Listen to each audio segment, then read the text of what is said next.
Es momento de hablar sobre uno de los asesinos más infames de la historia humana. Sabemos que es responsable de la muerte de al menos 5 personas, pero si tomamos sus palabras al pie de la letra, este hombre tiene la sangre de 200 personas en sus manos, quizás más. Violento, despiadado, celoso, posesivo y, en definitiva, un ser completamente malvado. Alguien que no se preocupaba por si una persona vivía o moría y que parecía disfrutar de manera retorcida del acto de quitar vidas humanas. Todo mientras afirmaba hacerlo al servicio de la mafia, aunque esa afirmación es, en el mejor de los casos, dudosa y, en el peor, una completa mentira. Entonces, ¿qué es realidad y qué es ficción? ¿Qué es verdad y qué es mentira? Mientras la oscuridad nos envuelve una vez más, es hora de intentar descubrirlo. Hoy, amigos, les dejamos a ustedes las respuestas a estas preguntas. Así que avancemos mientras exploramos la historia de Richard Kuklinski, el hombre de hielo. Richard Kuklinski nació el 11 de abril de 1935 en Jersey City, Nueva Jersey, hijo de Stanley Kuklinski y Anna Celia McNally. Stanley era un inmigrante polaco que trabajaba como guardafrenos en el ferrocarril Delaware, Lackawanna y Western, mientras que Anna era una estadounidense de origen irlandés y una devota católica que trabajaba en una planta procesadora de carne. Richard fue el segundo de 4 hijos, y aquí es donde nos encontramos con un viejo conocido del canal. Así es, el buen y tradicional abuso infantil. Sí. Su padre, Stanley, era un alcohólico violento que golpeaba brutalmente a su esposa e hijos por las más mínimas faltas. Incluso hubo ocasiones en las que abandonó a su familia por largos periodos para tener aventuras con otras mujeres, solo para regresar a casa y descargar su frustración sobre su verdadera familia. Lanzaba a su esposa por la casa, a veces arrojándola de un lado a otro de las habitaciones. Y cuando le ponía las manos encima a sus hijos, los golpeaba con los puños y con otros objetos, como sillas, hasta dejarlos inconscientes. En una entrevista años después, Kuklinski habló sin rodeos sobre su padre. Con Stanley no importaba si estaba bebiendo o no, siempre fue un bastardo hasta el día en que murió.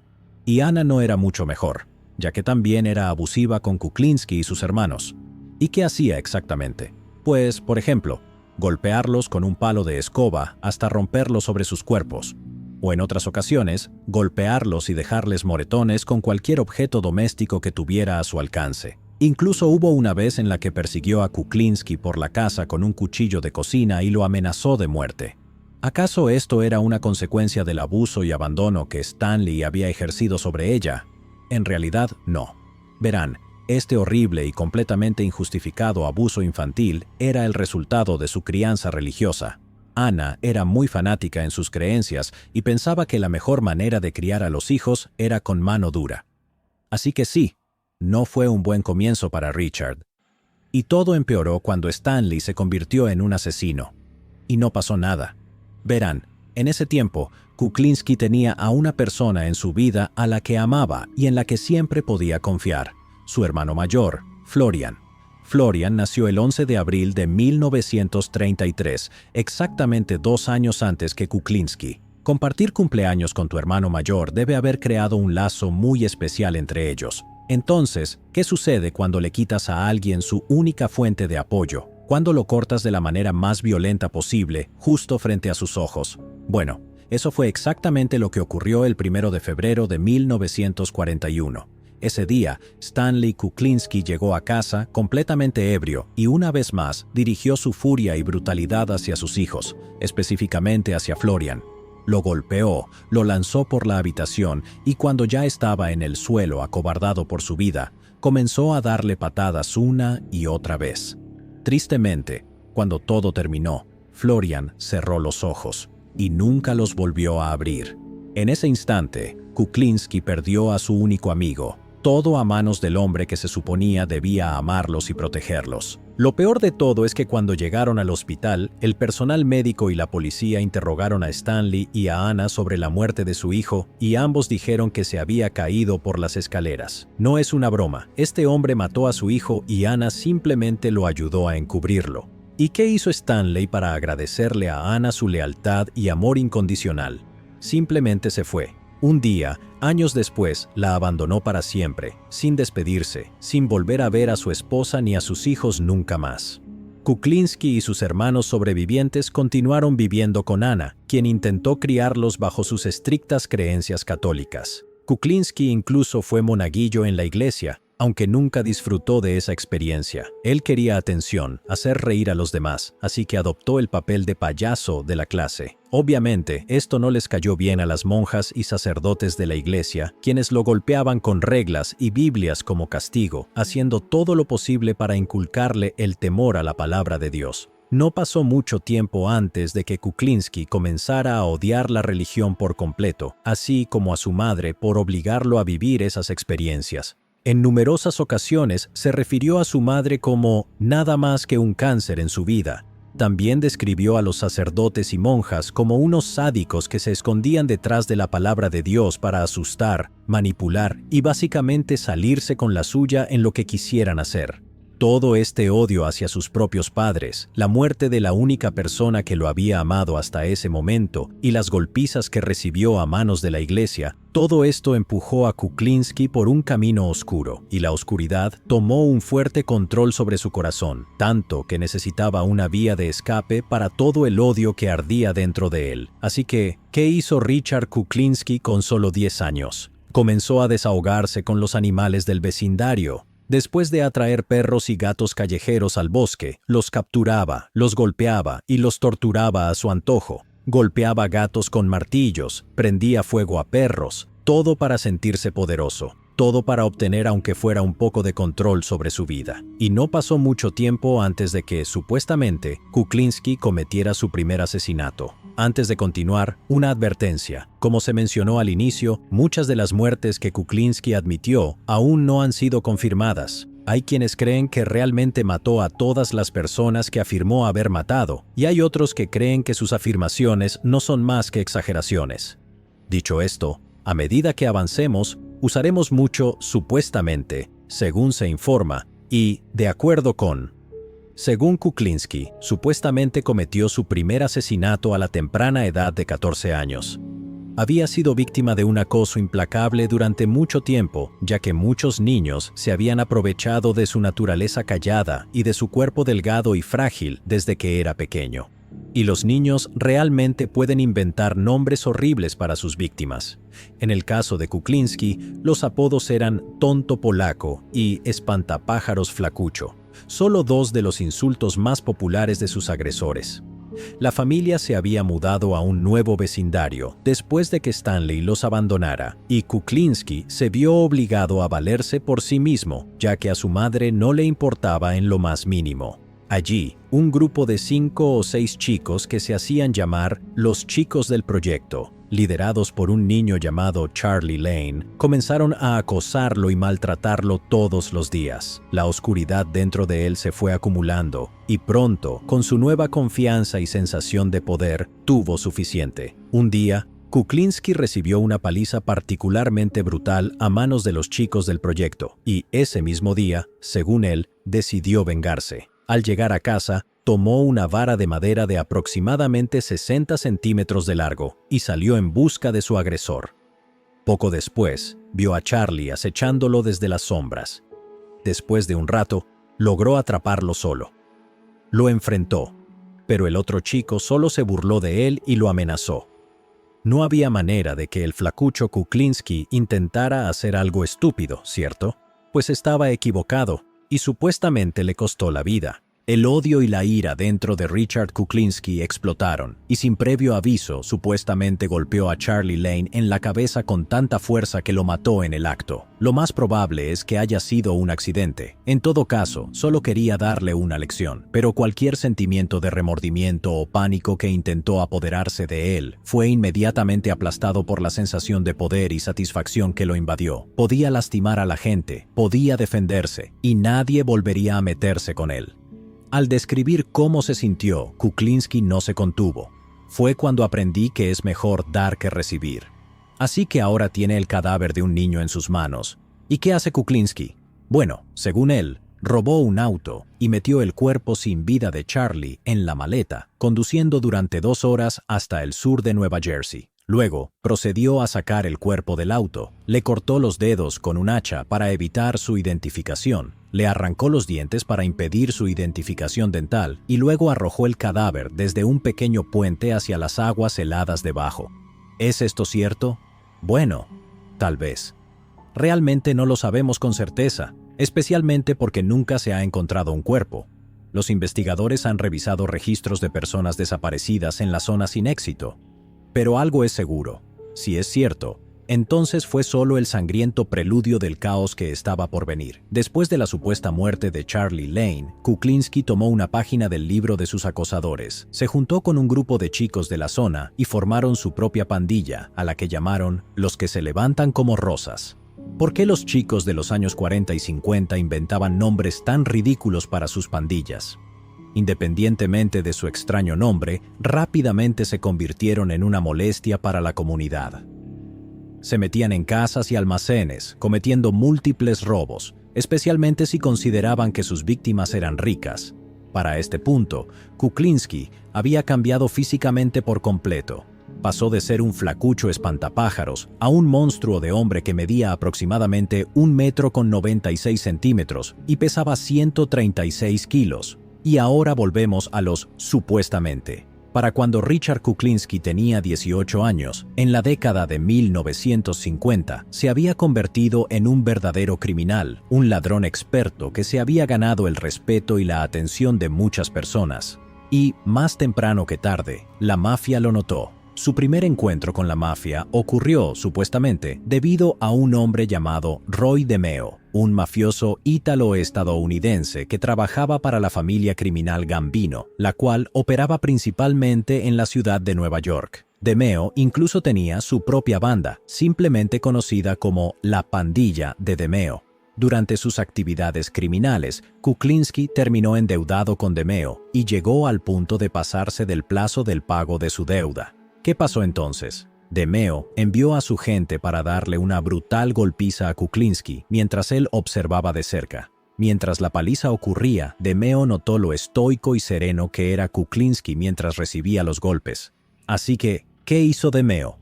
Terminó tomándolo bajo su ala y lo presentó como su asociado. Ahora, no hace falta decir que la familia criminal Gambino es una muy mala noticia. Como una de las 5 familias reconocidas de la mafia estadounidense, siguen activas hasta el día de hoy, con territorios en Long Island, Nueva Jersey, el oeste de Connecticut, Baltimore, el sur de Florida, Tampa, Los Ángeles, Atlanta, Las Vegas, Palermo y Sicilia. Sus supuestas actividades incluyen extorsión, fraude, juegos de azar ilegales, lavado de dinero, asesinato, robo, tráfico de drogas, secuestro, usura, prostitución y pornografía. No hablaremos más sobre esto porque no queremos terminar con zapatos de cemento. Muchas gracias. Con esta nueva conexión y línea de negocios, la vida financiera de Kuklinski despegó. Se convirtió en un hombre de confianza para la mafia, golpeando a quienes necesitaban ser golpeados, cobrando dinero para ellos, vendiendo pornografía ilegal, organizando robos, lo que fuera. Debido a sus raíces polacas, Kuklinski nunca podría convertirse en un hombre hecho, es decir, un miembro oficial de la mafia, pero era bueno en lo que hacía y le pagaban muy bien por ello. Su nombre se hizo más grande y más conocido en todos los círculos equivocados y, supuestamente, empezó a hacer trabajos para otras grandes familias criminales, específicamente la familia de Cavalcante, también conocida como la Mafia del Norte de Nueva Jersey o la Familia Criminal del Norte de Nueva Jersey. Todavía son una organización activa de crimen organizado ítalo-americano que opera en la región norte de Nueva Jersey, sin entrar en demasiados detalles porque no queremos despertarnos con la cabeza de un caballo en la cama. Los crímenes en los que supuestamente están involucrados incluyen fraude en la construcción, tráfico de drogas, corrupción, extorsión, robo de mercancía, lavado de dinero, asesinato, pornografía ilegal, prostitución, fraude financiero y violaciones a las normativas de gestión de residuos. La familia de Cavalcante fue, al parecer, una de las inspiraciones para Los Soprano, y pueden interpretar eso como quieran. Aparentemente, debido a su gran éxito hasta ese momento, Kuklinski llamó la atención de un mafioso de los de Cavalcante, llamado Carmine Genovese, quien lo vio como una posible inversión rentable. Le dio a Kuklinski un pequeño grupo de hombres para trabajar con él y una tarea por cumplir. La misión de esta banda era secuestrar camiones, cualquier camión que pudieran atrapar, y cualquier ganancia obtenida de estos robos se dividiría a la mitad con Genovese. No pasó mucho tiempo antes de que Genovese notara la oscuridad que burbujeaba dentro de Kuklinski, así que le dio su primer trabajo como asesino a sueldo. ¿Quién era el objetivo? Pues quién sabe, pero supuestamente cumplió con la tarea usando una pistola con silenciador que recibió de Genovese. Impresionado por la facilidad casi sin emoción con la que llevó a cabo el asesinato, Kuklinski supuestamente se convirtió en uno de los sicarios de confianza de muchas de las 5 familias.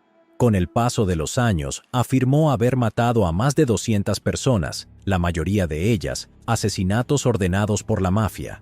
Se enorgullecía de ser un asesino despiadado, alguien que cumplía con el trabajo. Sin importar a dónde fuera, Kuklinski siempre iba armado con un revólver 38 y un cuchillo, listo para matar cuando se le necesitara o simplemente cuando sintiera el impulso de hacerlo.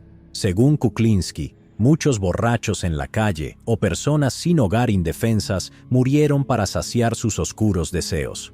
A veces, incluso le pedían que eliminara a miembros de otras familias criminales. De nuevo, todo esto es supuestamente, especialmente porque no hay muchos nombres confirmados. Pero según Kuklinski, nunca dudó en hacerlo. Los mataba de un disparo, los apuñalaba, los golpeaba, o, si no quería ensuciarse las manos, los envenenaba con cianuro, su método favorito. En cuanto a la eliminación de los cuerpos, Kuklinski afirmaba haberlos dejado en deshuesaderos, en cuevas en medio del bosque o dentro de barriles. Uno de sus trucos preferidos era congelarlos en un refrigerador grande al que tenía acceso antes de deshacerse de ellos como mejor le pareciera. Probablemente ya estén entendiendo por qué lo llamaban el hombre de hielo. En algunas ocasiones, Kuklinski incluso recibía solicitudes específicas para hacer sufrir a sus víctimas, algo que aceptaba con gusto. En un trabajo, afirmó haber noqueado a su objetivo, meterlo en un auto y llevarlo a una cueva. Una vez allí, lo golpeó y torturó antes de cortarle los dedos y decapitarlo, colocando la cabeza en una bolsa de plástico y llevándosela a su cliente. En otra ocasión, le ofrecieron el doble de pago si se aseguraba de que la víctima sufriera. Buscando ser creativo, Kuklinski llevó a su objetivo a una cueva, colocó una cámara de video, lo golpeó brutalmente y lo dejó allí, rodeado de ratas. Ya se imaginan lo que pasó después. Sin embargo, este último relato es muy cuestionado, especialmente porque las ratas de cueva suelen ser tímidas y evitan el contacto con los humanos siempre que pueden. Pero, según Kuklinski, cuando regresó a la cueva varios días después, lo único que quedaba eran harapos y huesos. Si esto es realmente cierto, se podría decir que obtuvo el doble de su paga. Tenía una sola regla y supuestamente se mantuvo fiel a ella. No mujeres, no niños. De hecho, está documentado que, si había algo que odiaba por encima de todo, era a aquellos que dañaban a los niños, especialmente a los de la palabra que empieza con P. Gracias, YouTube. Una vez, Kuklinski recordó un caso en el que fue contratado para matar a un conocido delincuente sexual. Richard aceptó el trabajo con gusto. Una vez que tuvo a su objetivo, lo torturó, le cortó sus partes felices, le arrancó la piel y lo inmovilizó antes de arrojar a su víctima aún viva y consciente al mar, con la esperanza de que lo devoraran los tiburones. Quizá resultaría un poco irónico que el propio hermano menor de Kuklinski, mentalmente inestable, Joseph Michael Kuklinski, fuera condenado en 1970 por agredir sexualmente a una niña de 12 años, matar a su perro y arrojarlos desde lo alto de un edificio de 5 pisos.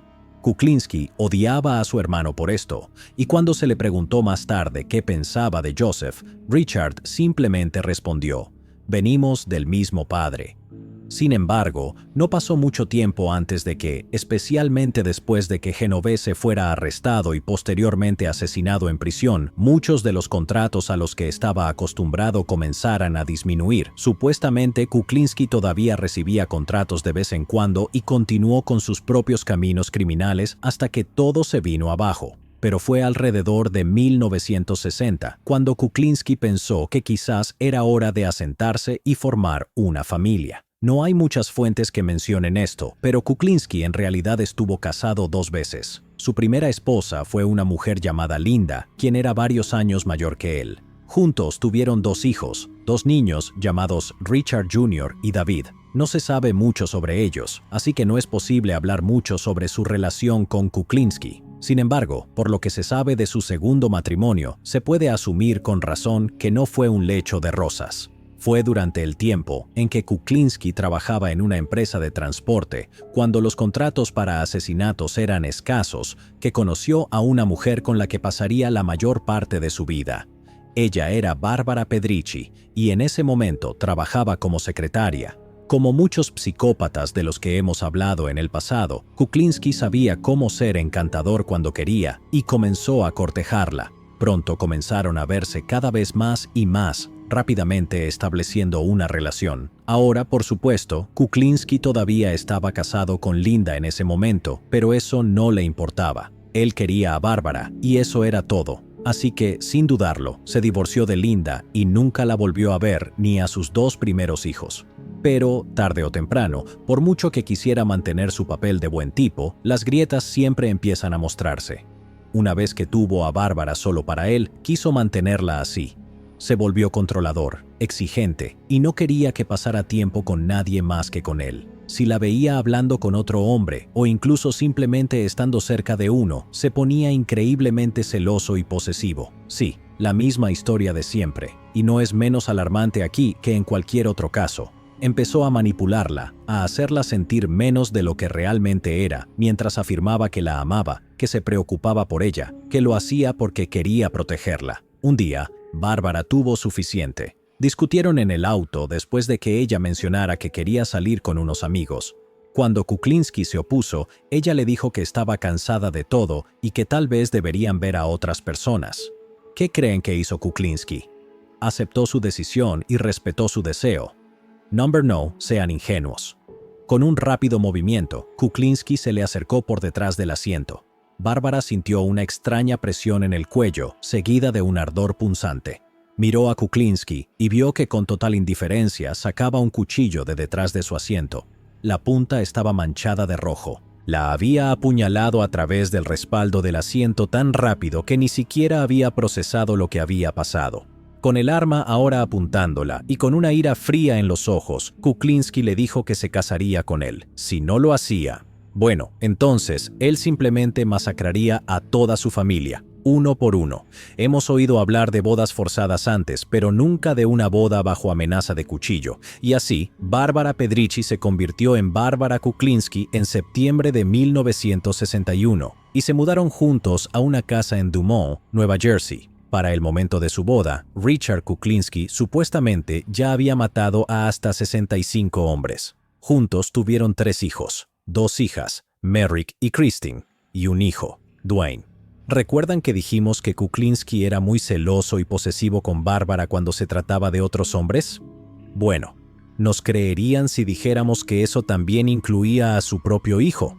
Sí, escucharon bien. Richard Kuklinski realmente se sintió ofendido por el amor y el cuidado maternal que Bárbara le daba al pequeño Dwayne después de su nacimiento, y llegó a odiar a su propio hijo porque le quitaba la atención de su esposa.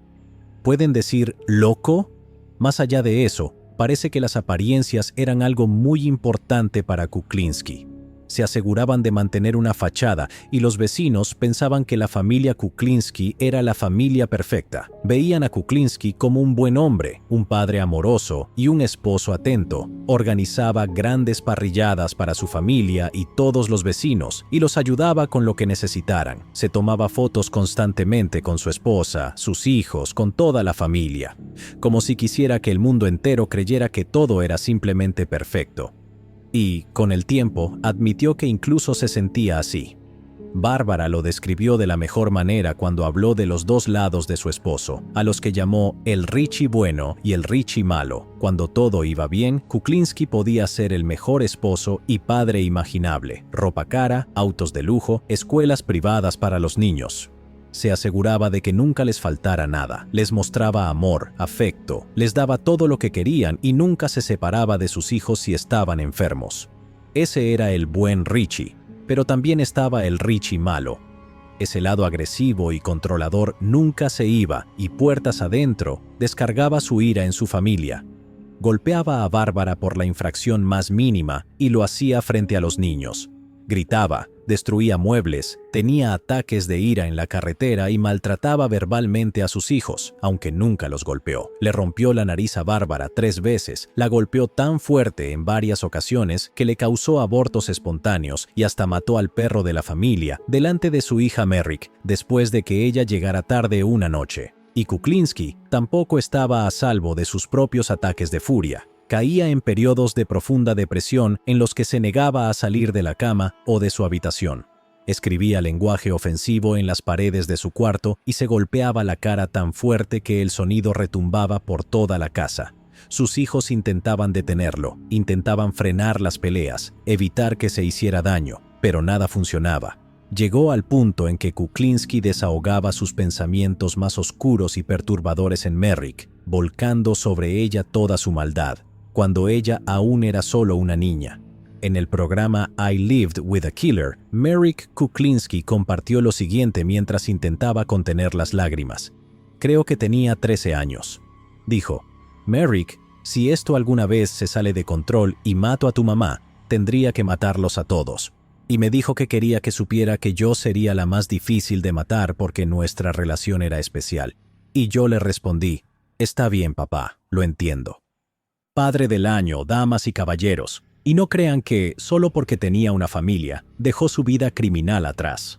Es decir, estaba comprando todas estas cosas lujosas para mantener las apariencias, así que probablemente seguía aceptando contratos de asesinato y acumulando cuerpo tras otro. Además, en la década de 1960, trabajó en un laboratorio de cine en Manhattan, donde tuvo acceso a copias maestras de películas populares, incluidas muchas de Disney, que procedió a vender en versiones piratas por una buena suma de dinero. Fue durante esta época que también se metió en el negocio de hacer copias de películas pornográficas y venderlas, convirtiendo eso en una fuente constante de ingresos para él y su familia. Ahora la pregunta es, ¿su familia, o al menos su esposa, sabía sobre sus actividades criminales? Si hemos de creerle a Bárbara, la respuesta es no, aunque tenía sus sospechas. Kuklinski siempre le había dicho que era contador, que era un distribuidor mayorista. Ella pensaba que, dado todo su gasto excesivo y las enormes cantidades de dinero que entraban a la casa, quizá estaba involucrado en actividades ilegales, pero nunca hizo preguntas. Con la forma en que la trataba, con todas las golpizas que recibió, nunca lo cuestionó, ni siquiera cuando él salía en plena madrugada. Quizá pensaba que, mientras menos supiera, más protegida estaría ella y sus hijos. Citando a Bárbara, seré la primera en admitir que tal vez fui ingenua, porque nunca vi nada de eso. Mi familia nunca hizo nada parecido. Durante 25 años, Kuklinski hizo todo lo posible por mantenerse bajo el radar, evitar los reflectores y vivir su vida. Hizo todo lo que pudo para encubrir sus asesinatos. Nunca se metió en el negocio de las drogas, ni siquiera usó trabajadoras sexuales, aun cuando la mafia intentó involucrarlo en esos negocios. Sabía que esas cosas serían demasiado fáciles de rastrear hasta él si algo salía mal. Después de todo, su vida era como un castillo de naipes, y pronto se vendría abajo. Todo por culpa de un error. Todo comenzó a desmoronarse por un hombre, George Malliband. ¿Quién era George? Pues otro criminal, de 42 años, alto, muy parecido a Kuklinski. Sin embargo, George tenía 2 problemas. Hablaba demasiado y tenía una adicción al juego. Suena casi demasiado cliché para ser real, ¿verdad? Lamentablemente, así es el mundo en el que vivimos. Era un perdedor y un estafador. Y al final del día, George terminó profundamente endeudado con varios prestamistas por alrededor de $35,000. Él y Kuklinski eran cercanos. Así que, estando tan hundido en deudas, fue a pedirle ayuda. Y como eran amigos, Kuklinski accedió a conseguirle un préstamo de $35,000.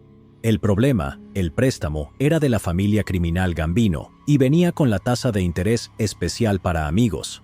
Así que George tenía que pagarlo sí o sí. Al principio, todo iba bien. George hacía sus pagos a los Gambino y la vida continuaba como de costumbre, hasta que dejó de pagar. Un consejo: nunca te endeudes con la mafia, no termina bien. Y como George dejó de pagar, ahora los Gambino estaban presionando a Kuklinski para que resolviera el problema y pusiera a su amigo en orden.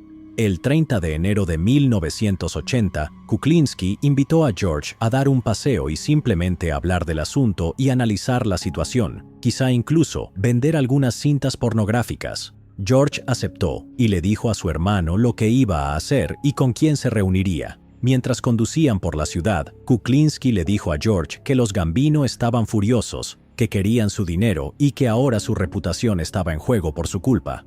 Pero George era un tipo arrogante, tenía mucha confianza en sí mismo y, como se mencionó antes, hablaba demasiado.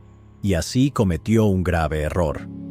Miró a Kuklinski con total seguridad y le dijo que los Gambino no se atreverían a tocarlo porque él sabía dónde vivían Bárbara y los niños. En este punto, es posible escuchar a toda la audiencia llevándose la mano a la cara por la estupidez de este hombre. Con su familia amenazada, Kuklinski actuó movido por la ira y el instinto. Detuvo el auto, sacó su pistola y, sin dudarlo, le disparó a George 5 veces, matándolo en el acto. Así se convirtió en la primera víctima cuya muerte se puede vincular al 100% con el hombre de hielo. Después de tomar los $27,000 que George tenía encima, Kuklinski condujo hasta una planta química en Jersey City y decidió deshacerse del cuerpo de su viejo amigo de la misma manera en la que supuestamente lo había hecho con muchas otras víctimas. Le cortó las piernas para que cupiera en un barril de aceite de 208 litros, lo selló y lo lanzó por un barranco. Simplemente lo dejó allí, seguro de que su trabajo estaba hecho. Pero el barril quedó atascado en una roca y el impacto hizo que la tapa se soltara. El 5 de febrero de 1980, el dueño de la planta química encontró el cuerpo de George y llamó a la policía. Identificaron el cadáver como los restos de George Maliban y pronto se pusieron en contacto con su familia. Entonces, su hermano le dijo a la policía que, antes de morir, George había salido a dar un paseo con un hombre llamado Richard Kuklinski y nunca regresó. Así que, después de tantos años, después de ser tan cuidadoso durante tanto tiempo, el hombre de hielo por fin estaba en la mira de la policía. Los oficiales fueron a hablar con él sobre su posible participación en la muerte de George Maliban, pero Kuklinski logró usar su habilidad con las palabras para desviar la atención. ¿Eso significó que lo sacaron de la lista de sospechosos? Por supuesto que no. Pero, por el momento, había logrado despistarlos. Desde ese día, el nombre de George nunca más debía mencionarse en la casa de los Kuklinski. Su familia sabía que no debía hacer más preguntas sobre el tema. Kuklinski comprendió que, de ahí en adelante, debía ser aún más cuidadoso. Tenía que asegurarse de que su nombre nunca volviera a aparecer en relación con un asesinato. Aunque eso no lo detuvo de seguir cometiendo crímenes. Y más asesinatos. A principios de los años 80, nuestro pequeño grupo de personajes se amplió una vez más. Kuklinski formó una pequeña banda de ladrones a su alrededor, que incluía a algunos de sus amigos criminales, Gary Smith, Daniel Deppner y Percy House. Juntos, irrumpían en casas y robaban todo lo que no estuviera clavado al suelo pero que fuera fácil de transportar para luego venderlo a buen precio. También contaban con otro cómplice llamado Phil Solimene, quien tenía una tienda de películas para adultos que también servía como centro de venta de objetos robados. Pero la policía aún no había terminado con Kuklinski. En 1981, Pat Kane, un oficial de la Policía Estatal de Nueva Jersey, comenzó a investigar a Kuklinski después de que un informante lo señalara como parte de una serie de robos en el norte del estado que la policía había estado investigando por algún tiempo. Eso, junto con su nombre apareciendo en el caso del asesinato de George Maliban, pintaba un panorama bastante oscuro para Kuklinski. Sin embargo, todavía no tenían pruebas suficientes para arrestarlo, y más personas morirían antes de que pudieran atraparlo. Louis Masget, de 50 años, era dueño de una tienda de variedades en Pensilvania. Un delincuente menor siempre llevaba consigo un buen fajo de efectivo para comprar mercancía robada y revenderla en su negocio. Kuklinski lo conocía y sabía que siempre andaba con dinero encima, así que pensó que sería una buena oportunidad para ganarse algo de dinero extra. El 1 de julio de 1981, Kuklinski se reunió con Mazget en un restaurante de Nueva Jersey para discutir la venta de una gran cantidad de cintas de video en blanco. Al salir del lugar, sin dudarlo, Kuklinski le disparó a Mazget en la parte posterior de la cabeza, matándolo al instante, y le robó los $95,000 que tenía en su camioneta. Con el trabajo hecho, Kuklinski tomó el cuerpo y lo guardó en un congelador, manteniéndolo en hielo durante 15 meses antes de deshacerse de él cerca de un parque en la carretera de Clousland Mountain, en Orangetown, Nueva York. Ni siquiera se molestó en quitarle la ropa antes de abandonarlo. Cuando el cuerpo fue descubierto el 5 de septiembre de 1983, el médico forense encontró cristales de hielo en su interior, los cuales habrían desaparecido si el cadáver hubiera estado expuesto al calor del día. Aún llevaba la misma ropa con la que había desaparecido. La tercera víctima confirmada de Kuklinski fue Paul Hoffman, un farmacéutico de 51 años. Otro comerciante de negocios turbios, era un cliente frecuente de la tienda de Phil Solimene, y el 29 de abril de 1982, Hoffman esperaba obtener una gran cantidad de Tagamet, un medicamento utilizado para tratar úlceras pépticas. Hoffman fue a hablar con Kuklinski para pedirle que convenciera a Solimene para que le vendiera el medicamento. Para la ocasión, llevó consigo $25,000 en efectivo. Kuklinski, por su parte, estaba más que dispuesto a venderle el medicamento él mismo, si Hoffman simplemente lo seguía al garaje para recoger la mercancía. Una vez allí, Kuklinski intentó dispararle, pero el arma se atascó. En lugar de eso, tomó una palanca y lo golpeó hasta matarlo. Después, metió su cuerpo en un barril de 208 litros, tal como lo había hecho con Maliband, y lo dejó afuera de un motel en Little Ferry, Nueva Jersey. ¿Qué pasó con ese barril después sigue siendo un misterio, y el cuerpo de Paul Hoffman nunca fue encontrado?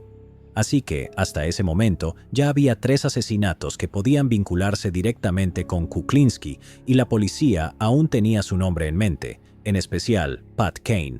La soga comenzaba a apretarse, pero todavía caerían algunas víctimas más antes de que todo terminara, y todo en nombre de intentar no ser atrapado. Así que, ¿recuerdan a su pequeño grupo de amigos ladrones? Ellos sabían muy bien quién era su líder y sabían perfectamente de qué era capaz. Sabían que supuestamente tenía ríos, incluso lagos de sangre en sus manos, y sabían perfectamente bien que él había matado a esos últimos 3 hombres. Así que hay que preguntar, ¿qué pasa cuando uno o más de ellos son atrapados con las manos en la masa y terminan en brazos de la ley? Pues asesinato, eso es lo que pasa. El castillo de naipes comenzó a tambalearse aún más violentamente cuando llegó diciembre de 1982 y Percy House, miembro de la banda de robos de Kuklinski, fue arrestado y acusado de robo y allanamiento de morada. Así que adivina qué haría el viejo Percy para conseguir un trato más leve. Si adivinaste que traicionaría a los demás y se convertiría en informante, entonces diste en el clavo. Percy le dio a la policía los nombres de Gary Smith y Daniel Depner, y como resultado fue puesto en custodia protectora. Sin embargo, nunca mencionó directamente a Richard Kuklinski, refiriéndose al líder de la banda simplemente como Big Rich. Se emitieron órdenes de arresto para Smith y Depner, pero Kuklinski no se arriesgó. Se puso en contacto con ellos y les dijo que se escondieran, incluso alquilándoles una habitación en el Motel York en North Bergen, Nueva Jersey. Pero los engranajes ya estaban girando en la mente de Rich Kuklinski. El viento soplaba con fuerza y la torre de naipes se balanceaba aún más. La paranoia surgió de la oscuridad de su mente y puso sus ojos en Gary Smith. Coincidentemente, Smith le había hablado a Richard sobre enderezar su vida y dejar atrás el mundo del crimen para vivir de manera respetable con su familia. Con eso en mente, Kuklinski creyó que Smith podría fácilmente ir a la policía, convertirse en informante, y entonces todo se acabaría. Así que Smith tenía que desaparecer. Según Bárbara, la esposa de Daniel Depner, Kuklinski y Daniel trabajaron juntos para acabar con la vida de Gary Smith. Kuklinski salió a comprarles comida rápida y regresó con hamburguesas, una con pepinillos, la de Smith, quien la aceptó agradecido y comenzó a comer sin saber que su hamburguesa había sido envenenada con cianuro. Pronto, Smith comenzó a ahogarse mientras el veneno hacía efecto. Pero eso no fue lo suficientemente rápido para ellos. Así que Daniel Deppner agarró el cable de una lámpara y terminó el trabajo, estrangulando a Smith hasta la muerte. Se suponía que Barbara Deppner iría a ayudarlos a mover el cuerpo, pero nunca llegó con el auto. Así que, sin saber qué hacer, Kuklinski y Deppner metieron el cuerpo de Smith entre el colchón y la base de la cama del motel. El cuerpo permaneció allí 4 días, pudriéndose lentamente y llenando el lugar de un hedor insoportable. No sería descubierto por el administrador hasta el 27 de diciembre de 1982, después de que varios huéspedes se quejaran del olor. Lo irónico es que el forense admitió que si hubieran dejado que el cianuro hiciera su trabajo, la muerte de Smith probablemente se habría atribuido a algo no sospechoso, como una sobredosis de drogas. Si lo hubieran dejado así, podrían haber salido impunes por más tiempo. En cambio, lo estrangularon, lo que dejó marcas de ligadura en su cuello, y lo escondieron entre el colchón, haciendo obvio que alguien había ocultado el cuerpo. No es precisamente el tipo de movimiento que esperarías de un asesino en serie que había matado a más de 200 personas, ¿verdad? Después de matar a Smith, Kuklinski llevó a Deppner a un apartamento que pertenecía a Rich Patterson en Bergenfield, Nueva Jersey. ¿Quién es Rich Patterson? Pues, resulta que era el prometido de la hija de Kuklinski, Merrick. Sí, ni siquiera tuvo la consideración de no involucrar a su familia. Patterson estaba fuera en ese momento, así que Deppner tenía el lugar para él solo. Bueno, hasta que ya no lo tuvo. El 14 de mayo de 1983, un ciclista recorría la carretera Clinton en una zona boscosa de West Milford, Nueva Jersey, cuando vio algo: buitres. Estaban volando en círculos sobre un área, y todos sabemos lo que eso significa. Algo ahí había muerto, y los pájaros estaban disfrutando de un festín. Al acercarse, el ciclista pronto descubrió que no se trataba de un simple animal atropellado, sino de un cuerpo humano envuelto en una bolsa de basura verde y parcialmente devorado por los carroñeros. Rápidamente llamó a la policía. 3 intentos para adivinar quién era este desafortunado individuo, y los 2 primeros no cuentan. Efectivamente, el cuerpo fue identificado como el de Daniel Deppner, de 34 años. Ahí lo tienen. Kuklinski no estaba dejando nada al azar.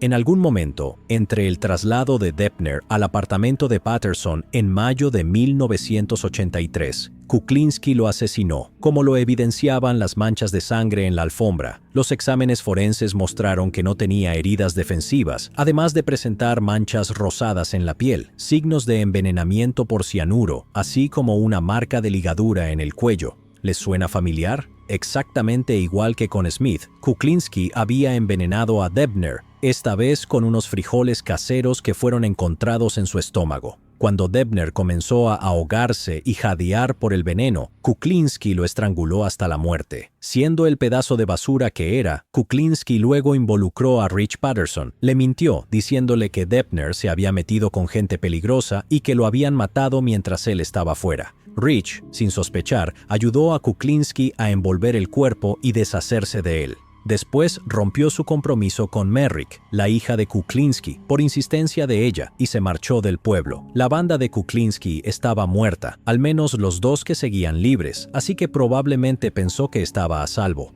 Pero no lo estaba.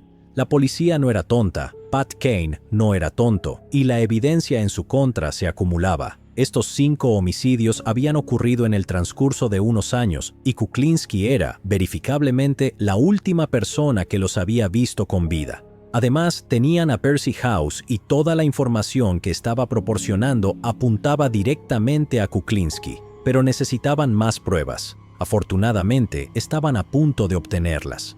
Entre la oficina del fiscal general de Nueva Jersey y la oficina de alcohol, tabaco, armas de fuego y explosivos, ATF por sus siglas en inglés, se formó un grupo de investigación con el único propósito de arrestar a Richard Kuklinski y asegurarse de que enfrentara la justicia. A este grupo se le asignó el nombre en clave Operación Hombre de Hielo, y estaban listos para derretir a este loco como fuera posible. Sin embargo, los naipes realmente comenzaron a caer en 1985. Ese año, el agente especial de la ATF, Dominic Polifrone, se infiltró durante unos unos 18 meses insoportables haciéndose pasar por un criminal conectado con la mafia bajo el nombre de Dominic Provenzano. Su objetivo: ganarse la confianza de Richard Kuklinski, convertirse en su amigo, en su cómplice, y así con suerte obtendría información realmente concreta que les permitiera clavar a Kuklinski contra la pared. Para lograrlo, Polifrone y Kane tenían un as bajo la manga.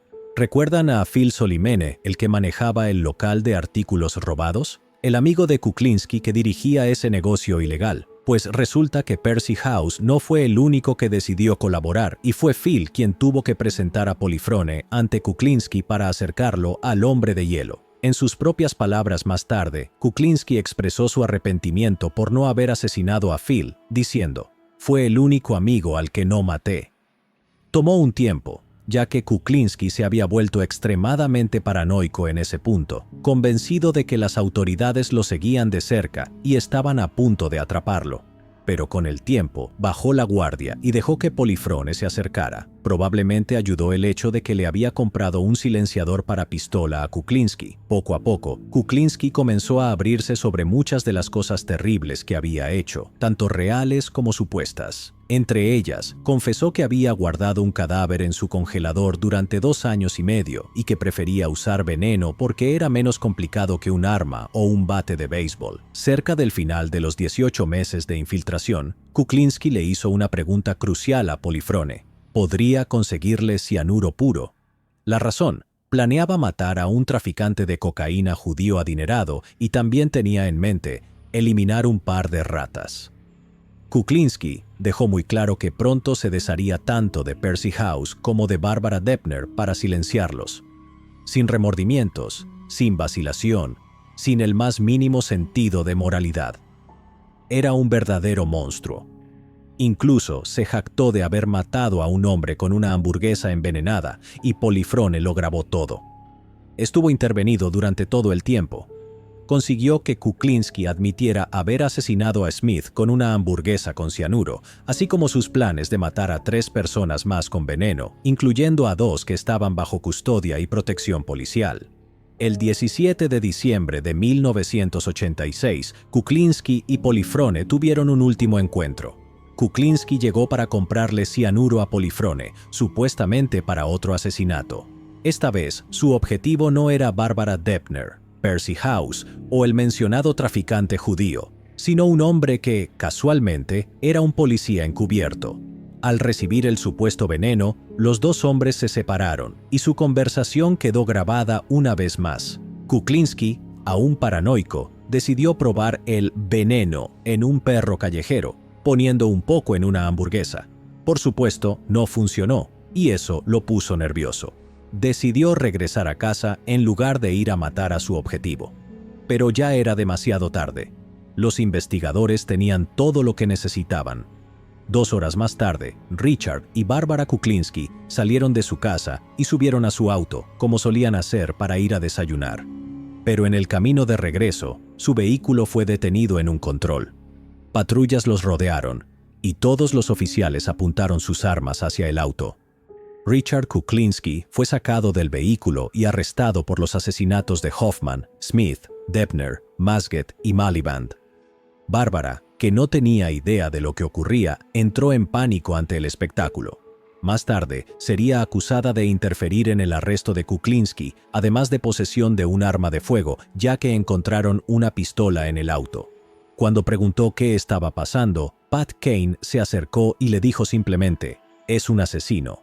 Richard Kuklinski fue acusado de 5 cargos de asesinato, 6 violaciones por posesión de armas de fuego y tentativa de homicidio, robo e intento de robo. Se fijó una fianza de $2 millones y se le exigió que entregara su pasaporte, algo sensato, considerando que era un presunto asesino a sueldo con grandes sumas de dinero en cuentas bancarias suizas y un boleto reservado para un vuelo a Suecia.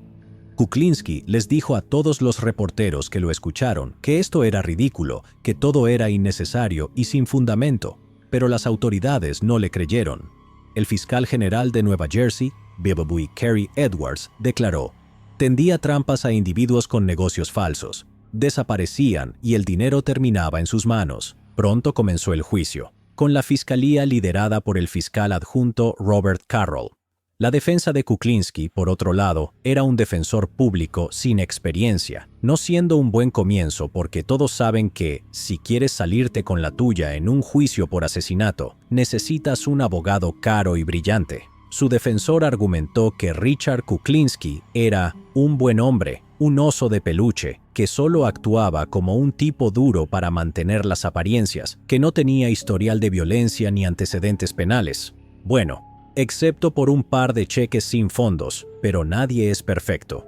Pero nada de eso importó. La fiscalía tenía las conversaciones grabadas, el testimonio del agente especial de la ATF Polifrone, las declaraciones de Percy House y Barbara Depner, y montones de pruebas más en su contra. La defensa intentó desacreditarlos a todos, argumentando que los testigos no eran confiables, especialmente House, que había recibido inmunidad a cambio de su testimonio.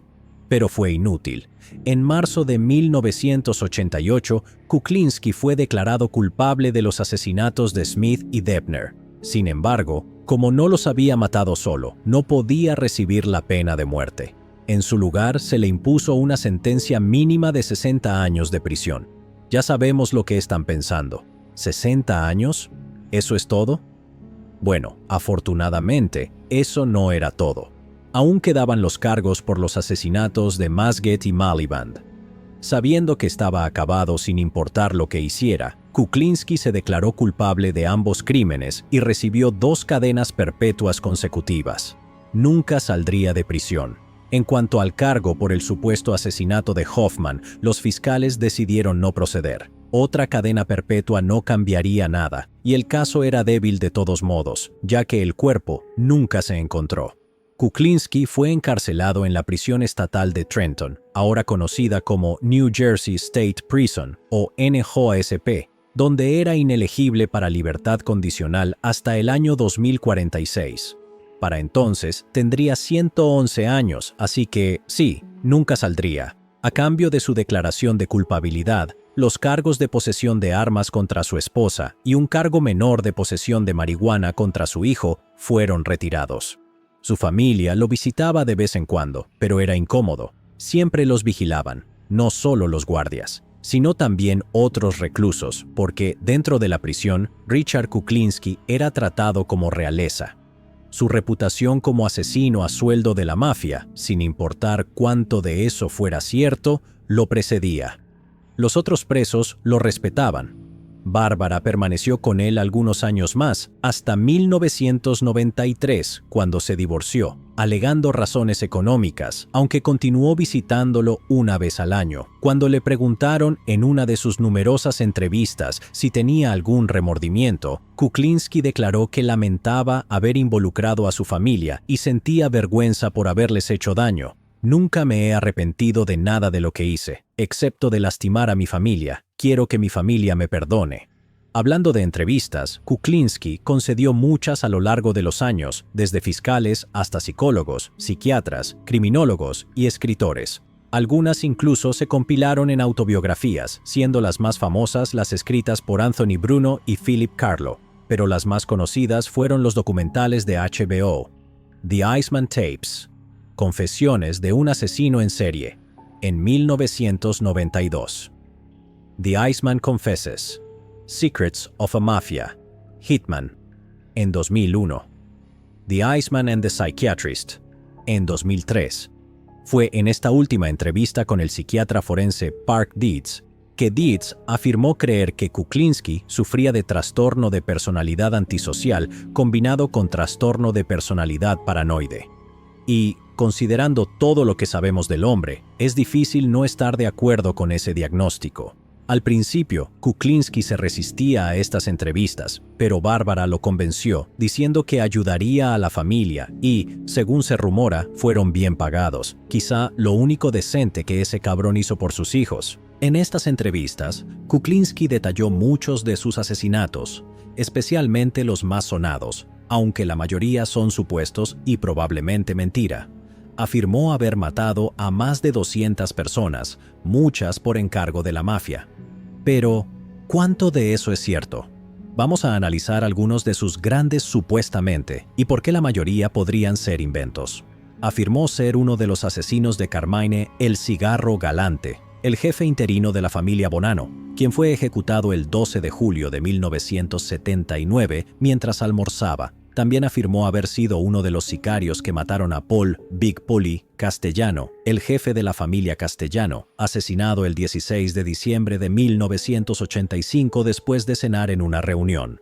Ambas afirmaciones son rotundamente falsas, ya que estos crímenes fueron resueltos, los perpetradores llevados ante la justicia, y Kuklinski no aparece mencionado en ningún caso. Incluso se atribuyó la desaparición de John Favara, el hombre responsable de la muerte de Frank Gotti, el joven hijo del mafioso John Gotti. Una vez más, puro humo. ¿Recuerdan a Roy DeMeo, el hombre que supuestamente introdujo a Kuklinski en la vida mafiosa? Según su relato, Kuklinski nunca olvidó ni perdonó la paliza inicial que recibió de sus matones y siempre albergó un odio profundo hacia DeMeo. Cuando la policía y el FBI estaban cerca de atrapar a DeMeo, Kuklinski supuestamente lo vio como un riesgo y lo asesinó a sangre fría el 10 de enero de 1983, disparándole varias veces en la cabeza. Su cuerpo fue encontrado 10 días después, parcialmente congelado en el maletero de su propio Cadillac Coupe de Ville. ¿Realmente lo mató? La mayoría de los expertos consideran esto una completa tontería, y algunos incluso dudan que Kuklinski tuviera alguna relación con DeMeo o su pandilla.